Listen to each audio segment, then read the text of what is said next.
Hi ഒരുപാട് നമ്മളിന്ന് ചിന്തിക്കുന്ന പോർഷൻ ജെനസിസ് ചാപ്റ്റർ 8 ആണ്.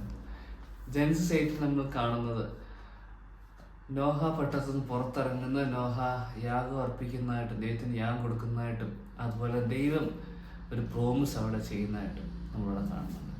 നമുക്കറിയാം നോഹ ഒരു വർഷം കുറച്ച് ദിവസങ്ങളും താൻ പെട്ടകത്തിൽ ചെലവഴിക്കേണ്ടിടത്ത് നമ്മൾ ആ ഡേറ്റ് അതിൽ കൊടുക്കുന്ന മാസങ്ങളും ദിവസങ്ങളും ഒക്കെ നമ്മൾ ബൈബിളിൽ കാണുന്നുണ്ട്. 7 നമ്മൾ കാണുന്നുണ്ട് എന്നാണ് കയറിയതെന്നും അതിൽ 8 നമ്മൾ കാണുന്നുണ്ട് എന്നാണ് അതിന് പുറത്തിറങ്ങിയതെന്ന്. അപ്പോൾ നമ്മൾ ഡേറ്റ് ഒക്കെ നോക്കുമ്പോൾ നമുക്ക് മനസ്സിലാക്കുന്നത് ഒരു വർഷത്തിലധികം താൻ പെട്ടകത്തിൽ താൻ ചെലവഴിക്കാൻ ഇടയിൽ തീർന്നു എന്ന് നമ്മളിവിടെ കാണുന്നുണ്ട്. പല കാര്യങ്ങളിലും നമ്മൾ ആഗ്രഹിക്കും ദൈവം നമുക്ക് ഉത്തരം തരുവാനായിട്ട് പെട്ടെന്ന് ഉത്തരം തരണം എന്നുള്ള കാര്യം നമ്മൾ പലപ്പോഴും ആഗ്രഹിക്കാറുണ്ട്. അതാണ് നമ്മളുടെ ആഗ്രഹം. നമ്മൾക്ക് ഒരുപാട് ക്ഷമയോടെ നമുക്ക് പ്രാർത്ഥിക്കുവാനായിട്ട് അത്രയ്ക്ക് ഒരു ഇതില്ല. പക്ഷേ ദൈവം ആഗ്രഹിക്കുന്ന നമ്മൾ ക്ഷമയോടെ നമ്മൾ പ്രാർത്ഥിക്കണം. നമ്മൾ ദൈവത്തിൻ്റെ സമയത്തിൽ ദൈവത്തിൻ്റെ ആൻസർ തരുന്നതായിട്ട് നമ്മൾ വെയിറ്റ് ചെയ്യണം എന്നുള്ള കാര്യമാണ് ദൈവം ആഗ്രഹിക്കുന്നത്. നമ്മൾ റഷ് ചെയ്ത് വാങ്ങിക്കുന്ന ആൻസറിനൊന്നും അത്രയ്ക്കും നമുക്കത് അത്രയ്ക്ക് അത്ര നല്ലതായിട്ട് നമ്മുടെ ജീവിതത്തിൽ അത്രയും നല്ലതായിട്ട് അത് കാര്യം സംഭവിക്കണമെന്നില്ല. അപ്പം നമ്മളിൽ നിന്ന് ദൈവം ആഗ്രഹിക്കുന്ന അല്ലെങ്കിൽ നമ്മൾ ചെയ്യേണ്ടത് നമ്മൾ ക്ഷമയോടെ പ്രാർത്ഥിക്കുക എന്നുള്ളതാണ്. പലപ്പോഴും നമുക്ക് സംഭവിക്കുക നമ്മൾ വിഷയത്തിനായിട്ട് നമ്മൾ പലതവണ പ്രാർത്ഥിച്ച് കഴിയുമ്പോൾ നമുക്ക് ഉത്തരം കിട്ടാതെ വരുമ്പോൾ നമ്മളതങ്ങ് ഉപേക്ഷിക്കുകയാണ് ചെയ്യുന്നത്, അല്ലെങ്കിൽ നമ്മൾ മടുത്തു പോകുന്ന ഒരവസ്ഥയാണ് അടുത്തത്. പക്ഷെ ദൈവം അതല്ല ആഗ്രഹിക്കുന്നത്. നമ്മൾ തുടർന്ന് നമ്മൾ ആ ഒരു കാര്യത്തിന് വേണ്ടി പ്രാർത്ഥിക്കണമെന്നുള്ള ഒരു കാര്യമാണ് ദൈവം നമ്മളിൽ നിന്ന് ആഗ്രഹിക്കുന്നത്.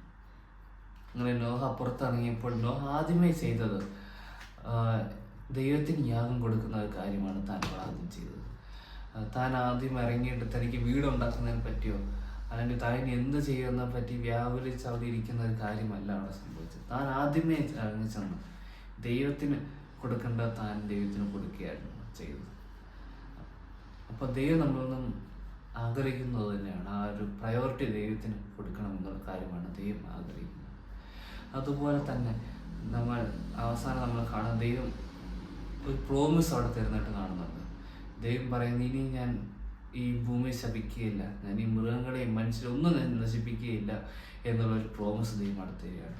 കാരണം ദൈവം അവിടെ പറയുന്നു മനുഷ്യർ ജനിക്കുമ്പോൾ തന്നെ അവർ പാപ സ്വഭാവത്തോടെയാണ് അവർ ജനിക്കുന്നതെന്ന്. ഒരു കുട്ടി ജനിക്കുമ്പോൾ തന്നെ അത് അമ്മയുടെ യൂട്രസിലിരിക്കുമ്പോൾ അതിന് നല്ല സുഖം, അതിനുള്ള സൗകര്യമാണ്, അതിന് നല്ല നല്ല നല്ല സൗകര്യത്തോടാണ് അതവിടെ ഇരിക്കുന്നത്. അതിനൊരു ബുദ്ധിമുട്ടും ഇല്ലാതെയാണ് അതവിടെ യൂട്രസിൽ അത് ജീവിക്കുന്നത്.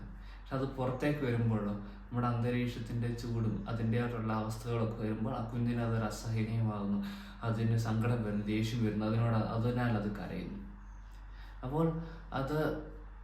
അപ്പോൾ ആ സ്വഭാവങ്ങളൊന്നും ആരും പഠിപ്പിക്കുന്നതല്ല. അതൊക്കെ ആ കുഞ്ഞ് ജനിക്കുമ്പോൾ അതിൽ തന്നെ അതിന് ആ സ്വഭാവം ഉണ്ടായാണ് അത് വരുന്നത്. അത് പോട്ടെ, അതൊരു കൊച്ചു കുഞ്ഞാന്ന് പറയാം. അത് നമ്മളിപ്പം ഇച്ചിരി പ്രായം ഒരു 3 വയസ്സ് 4 വയസ്സുള്ള ഒരു കുഞ്ഞായിക്കോട്ടെ, അതിനിപ്പോൾ ഒരു അനിയനും ഉണ്ടെന്നൊന്നും നോക്കുന്നു വിചാരിക്കുക. അപ്പോൾ അത് അറിയാതെ ഒരു തട്ടി ആ വലിയ കുട്ടി അറിയാതെ ഒരു ഗ്ലാസ് തട്ടിയിട്ടു. അപ്പോൾ അത് പൊട്ടിപ്പോയി. അച്ഛനമ്മ ചോദിച്ചു ഇതാരെ ഇത് പൊട്ടിച്ചിരിക്കുമ്പോൾ ആ 3 വയസ്സുള്ള അല്ലെങ്കിൽ 4 വയസ്സുള്ള കുട്ടി അതിൻ്റെ അനിയനോ അനിയത്തിയെ ചൂണ്ടിട്ട് പറയും ഈ അനിയത്തി അല്ലെങ്കിൽ ഇവളായി ചെയ്തത് അല്ലെങ്കിൽ ഇവനായി ചെയ്തത് എന്ന് പറയും. അപ്പോൾ അത് അടി കൊള്ളാതിരിക്കാണ്ട് അല്ലെങ്കിൽ വഴക്ക് കേൾക്കാതിരിക്കാനായിട്ട് അതങ്ങനെ പറയും. അപ്പോൾ കള്ളം പറയാൻ അതിനെ ആരെങ്കിലും പഠിപ്പിക്കുന്നുണ്ടോ? ഇല്ല.